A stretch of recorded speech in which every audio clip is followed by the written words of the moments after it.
What's up, everybody? Welcome back to my channel. Today we're going to be doing a follow-up review on the Tomahawk T1. Let's check it out.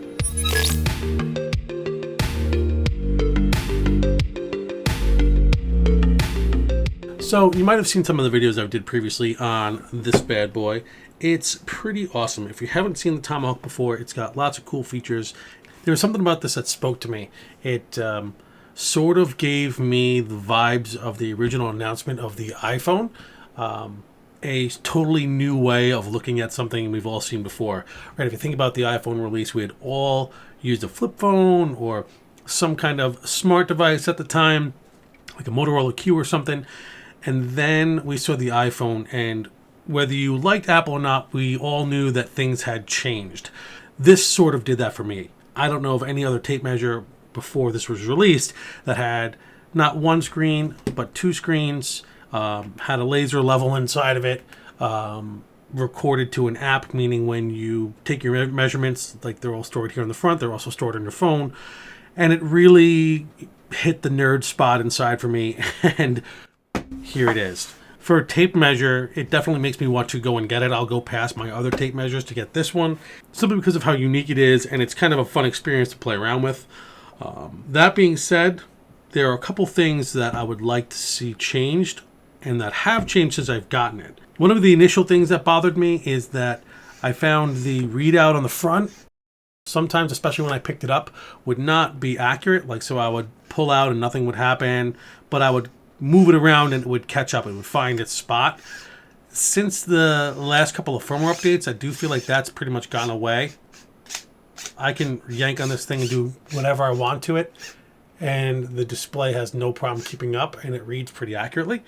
I should say accurately, not pretty accurately. I've never had a problem with it, even when I do like micro adjustments. Like, so I have it on 16th of an inch adjustments right now. If I take that to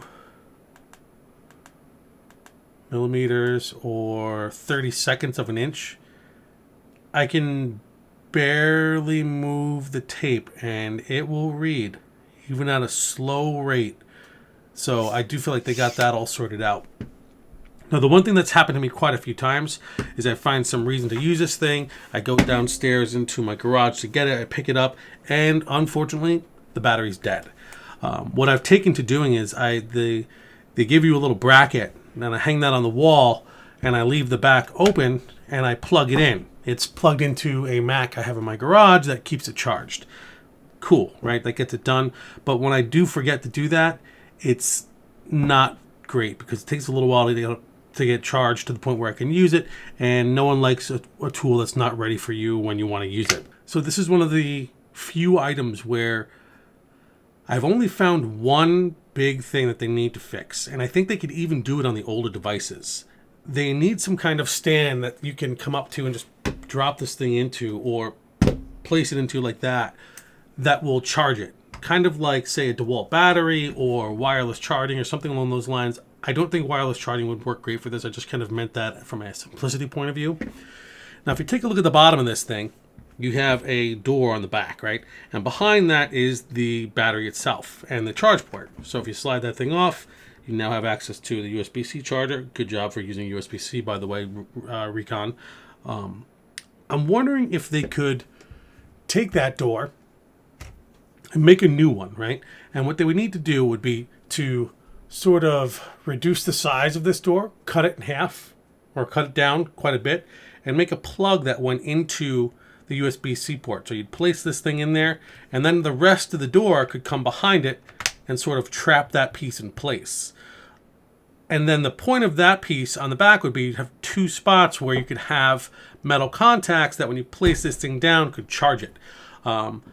I'm sure someone at Reekon can come up with a better idea than that, but I do feel like they left enough access to the port or to the back of the device where they could easily make an upgrade. I would pay $20 just to have that. I'd pay $50 for a door, some kind of adapter so that you can get to this without having to open it up, and a charger for it to rest in right now. Reekon, you guys did an amazing job at this thing, and I know that I can only imagine the logistical feat of getting this thing out the door. They made a lot of promises, and some of the videos you could see that things were 3D printed, and that I feel like they did a great job of delivering. This thing does not look like a Gen 1 product. It feels very high quality. A lot of times you'll get a device that's got like some plastic skin over it, like this rubber here, and it will instantly feel like it was an afterthought, meaning you'll grab it and it'll move just a little bit, and then eventually over time, you know, it's kind of falling off and you're left with just the raw device underneath. Not the problem here. This stuff is clearly baked in. The buttons have a really good feel to them. The functionality, once you get used to it, is very easy to use. It's all second nature. It's very easy to use, very quick and intuitive. What I've done a lot of times, even when I didn't have, say, the app set up, just taking all the measurements on the front and then snapping a picture of it is way better than trying to find a piece of paper and write down the measurements and then remember that with you. But 90% of the time when I do use it, everything syncs directly to the phone. That functionality works really, really well. The innovation that went into this is pretty remarkable.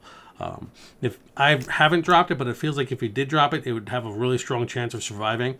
There is a lot that could go wrong, I guess, but it does feel like they built in the ability to take a beating.